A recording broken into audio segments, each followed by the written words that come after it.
నమస్తే. నేను రమారావి. మామూలుగా మన జీవితం రెండో మనిషి ప్రమేయం లేకుండా నడవదు. ఖచ్చితంగా రెండో వాళ్ళు కావాలి. ఇద్దరు మనుషుల వల్ల మనం వస్తాం బయటికి. వాళ్ళిద్దరూ లేదా ఒకరైనా మనని ముందుకు పెంచుతూ ఉంటారు. రెండో వాళ్ళ ప్రమేయం లేకుండా అసలు ఏ వ్యవహారము మనది పొసగదు.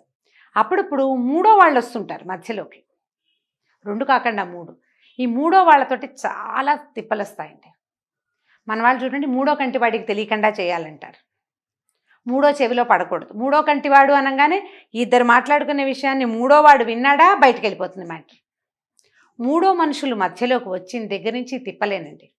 అది అమ్మ మనము మన మధ్యలోకి, నాన్న మనము మన మధ్యలోకి మూడో మనిషి, నువ్వు నేను భార్యాభర్త వీళ్ళ మధ్యలోకి మూడో మనిషి, తల్లి పిల్లలు తండ్రి పిల్లలు మూడో వాళ్ళు ఎప్పుడు ఎంటర్ అయినా తిప్పలే, ఎప్పుడు సమస్యగానే ఉంటుంది. చాలా కాలం క్రితం మాలతి చంద్రు గారిది ఒక నావెల్ చదివాను నేను. చాలామంది చదువుంటారు, పుస్తక ప్రియులందరూ మాలతి చంద్రు గారిని అభిమానిస్తారు. నా తెలుగు రచయిత్రుల్లో నాకు హార్ట్ ఫేవరెట్ మాలతి చంద్రు గారే. ఆవిడ పుస్తకాలు చదివి చాలా ప్రపంచాన్ని తెలుసుకున్నాను నేనని అనిపిస్తుంది నాకు. ఆ పుస్తకం పేరు ఆలోచించు. ఒక భార్యాభర్త ఉంటారు కథలో. వాళ్ళు ప్రేమించి పెళ్లి చేసుకుంటారు. మొదట్లో ఒకళ్ళతో ఒకళ్ళు చాలా అన్యోన్యంగా చాలా ప్రేమగా ఉంటారు. క్రమంగా అతను ఒక సంపాదన మీద ఆసక్తి పెరుగుతుంది ఆయనకి. వ్యక్తిగతంగా మంచివాడే, కాకపోతే అతను సంపాదన వైపుకు పరిగెడతాడు. ఆవిడ కొంచెం వెనక్కి తీస్తుంది, తనకి ఉన్నది చాలు ఇలా ఉండాలని భావిస్తుంది. కానీ ఆయన్ని ఒప్పించలేకపోతుంది. అతను కొంచెం బలమైన మనస్తత్వం కలిగినవాడు. అతను ముందుకు పరిగెడుతూ ఉంటాడు. ఈ పరిగెత్తే క్రమంలో ఆయన బిజినెస్ బాగా ఇంప్రూవ్ చేస్తాడు. ఏ బిజినెస్ అది అంత జ్ఞాపకం లేదు, కథ అవుట్ ఫ్రేమ్ చెప్తున్నాను నేను. క్రమంగా అతనికి తన సెక్రటరీ తోటి స్నేహం ఏర్పడుతుంది. యాక్చువల్గా దాన్ని స్నేహం అంటానికి లేదు, అతని స్నేహము ప్రేమ అన్నీ భార్యతోటే ఉన్నాయి. సెక్రటరీ తోటి బాంధవ్యం, ఒక సంబంధం ఏర్పడుతుంది. కొంతకాలానికి అమ్మాయి ప్రెగ్నెంట్ అవుతుంది. అది మిసెస్కి తెలుస్తుంది. ఆమె దాన్ని హ్యాండిల్ చేయటానికి ఆవిడ పడిన స్ట్రగుల్ ఎంత అత్యద్భుతంగా రాశారో. ఆమె చాలా కష్టపడుతుంది ఈ మూడో మనిషిని తమ నుంచి పక్కకి తీయటానికి. తర్వాత ఆవిడ అర్థమవుతుంది, కొత్తగా వచ్చిన మూడో మనిషి కాదు, ఈ వ్యక్తే మూడో మనిషిగా మారిపోయాడు తన భర్తే. అతనిలో ఉన్న రెండో ప్రవృత్తే దీనికి కారణమైంది. మగవాళ్ళు కొంతకాలం అయిన తర్వాత మారతారు సంపాదనల వల్ల. ఆడవాళ్ళు జీవితంలో పిల్లలు, పెద్దవాళ్ళు, ఆటుపోట్లు వాటి వల్ల, లేదా వాంటింగ్స్ వల్ల, కోరికల ప్రవాహాలు, రకరకాల అదేదో కావాలి, జీవితంలో ఉన్న హై ఎక్స్పెక్టేషన్స్, వాటి వల్ల కూడా ఆడవాళ్ళు మారుతారు. మగవాళ్ళకి ఇవే ఉంటాయి. ఈ రకాలలో మూడో వ్యక్తిగా అతనే మారిపోయాడని, ఆ అమ్మాయి ఏ రకంగానూ తన జీవితానికి అడ్డం కాదని ఆవిడ తెలుసుకుంటుంది. భర్తని ఇంటిని వదిలిపెట్టేసి ఆవిడ అరవిందో ఆశ్రమం జ్ఞాపకం ఉంది నాకు, ఆశ్రమంలో చేరిపోతుంది. ఆయన వచ్చి చాలా బతిమలాడితే ఆమె క్లియర్గా చెప్తుంది అనమాట, ఆ అమ్మాయిని నేను మూడో మనిషిగా భావించట్లేదు, మనిద్దరి మధ్యలోకి వచ్చిన మూడో మనిషివి నువ్వే అని. ఇప్పుడు మూడో వ్యక్తులు సాధారణంగా వీళ్ళందరూ నుండి మనకి సంబంధ బాంధవ్యాలు కలిగిన వాళ్ళు. మన అమ్మ, మన నాన్న, మన కోడళ్ళు, అల్లుళ్ళు, ఇదంతా ఒక కుటుంబ వ్యవస్థలో భాగంగా నడుస్తుంది.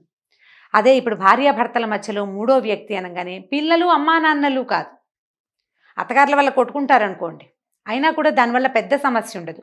బయట నుంచి ఎవరైనా ఒక మూడో వ్యక్తి వస్తే అప్పుడు వస్తుంది సమస్య. స్త్రీల వల్ల కావచ్చు, పురుషుల వల్ల కావచ్చు, ఎలాగైనా వస్తూనే ఉన్నాయి. ఇవాళ రేపు ఆ సమస్యలు మనం ఎక్కువ చూస్తున్నాం. అయితే దీనికి రాజీ పడి, మూడో వ్యక్తి ప్రవేశానికి రాజీ పడి మగవాళ్ళంతే అని సర్దుకునే ఆడవాళ్ళ శాతం ఎక్కువే ఉంది. ఇప్పటికీ ఎక్కువే ఉంది. వాళ్ళ అవసరాలు, వాళ్ళ అలవాట్లు, వాళ్ళ దగ్గర ఉన్న సంపాదన, వాటి వల్ల కావచ్చు సర్దుకోవటం. ఫ్యామిలీ, పిల్లలు, నాకేం సంపాదన లేదు అని జీవితం పట్ల భయం కావచ్చు, సర్దుకుంటారు. మగవాళ్ళు కూడా కొంతమంది రాజీ పడే వాళ్ళ శాతం తక్కువ ఉన్నా ఏదో కొద్దిమంది రాజీ పడతారు. రాజీ పడలేక తెంపుకునే వాళ్ళ పరిస్థితి చాలా కష్టసాధ్యమైంది. ఎందుకంటే ఈ నొప్పిని తట్టుకోలేకపోతారు. నేనేమనుకుంటున్నానంటే, మూడో వ్యక్తి మన మధ్యలోకి వచ్చారంటే వాళ్ళు మూడో వాళ్ళు కాదు, నాలుగో వాళ్ళు. ఎందుకంటే ఈ ఇద్దరు ఉన్నారే తొలి జంట, వీళ్లలో ఒకటిలో నుంచి ఇంకో వ్యక్తి పుట్టేశాడు. కానరాని ఒక మూడవ వ్యక్తి వాళ్ళ మధ్యలోకి రావటం వల్లే ఇంకొక మనిషి మన జీవితాల్లోకి వస్తారు. మనలో నుంచి మనము కాని మరో వ్యక్తికి ఆహ్వానాలు పలకకూడదు. దాంతో వచ్చే తిప్పలు ఎక్కడి నుంచి వస్తాయంటే, మనకి మనం చెడతాం, ఫ్యామిలీ చెడుతుంది, పిల్లలతోటి ఇబ్బంది వస్తుంది, పిల్లల పెంపకం కుదరదు.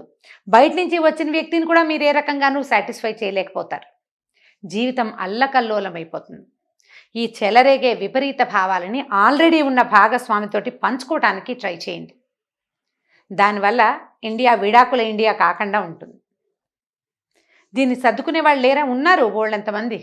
2-3 భార్యలుండా ఉన్న భర్తలతోటి సజావుగా తాపీగా నిదానంగా మాట్లాడకుండా నోరు తెరవకుండా కాపురం చేసేవాళ్ళు ఇంట్లో ఏదో కొట్టుకు చచ్చినా బయట ప్రపంచానికి తెలియదు. కానీ ఎంత స్ట్రగుల్, ఎంత నొప్పి సహిస్తూ ఉంటారండి. ఆ ప్రెషర్ తట్టుకోలేక ఎన్ని రకాల అనారోగ్యాలు వస్తాయో. వాళ్ళ పిల్లల మీద ఈ ప్రభావం అంతా పడుతుందా? హేట్రిట్ మొదలవుతుంది. ద్రోహ చింతన వల్ల వచ్చేది ఈ హేట్రిట్. అయిష్టం తండ్రంటే, లేదా తల్లంటే అయిష్టం, మనుషులంటే అయిష్టం, ప్రపంచం పట్ల ద్వేషం, అలాంటివి వచ్చేస్తాయి. అవి రాకుండా ఉండాలంటే మనలో మూడో వ్యక్తిని పెరగనివ్వకూడదు. ఇద్దరిలో ఇద్దరే ఉండాలి. మూడో వ్యక్తి మన మధ్యలోకి రాకూడదంటే మనలోంచి రెండవ అంటే ద్వంద్వ ప్రవృత్తిని బయటపడనివ్వకూడదు. దానికి ప్రయత్నం చేయాలి. ఇదివరకు కొంచెం మగవాళ్ళ శాతం చాలా ఉండేది, ఇప్పుడు ఆడవాళ్ళ శాతం కూడా కనిపిస్తుంది. దీని మీద మరణాలు, ఆత్మహత్యలు, హత్యలు, రకరకాల దారుణాలకి దారితీస్తున్నాయి ఇవి. ఈ విపరీత ప్రవృత్తి ఎక్కడొస్తుంది? మన దగ్గర ఏది ఉందో దాంతో సర్దుకోలేకపోవటం వల్ల, మొదటే సరిగ్గా సెలెక్ట్ చేసుకోలేకపోవటం వల్ల, సెలెక్ట్ చేసుకుని దాని మీద నిలబడలేకపోవటం వల్ల, మనం దేంతో ఉన్నామో దాంతో సాటిస్ఫై అవ్వకపోవటం వల్ల, జీవితం మీద చాలా గ్రేట్ ఎక్స్పెక్టేషన్స్ ఉండటం వల్ల.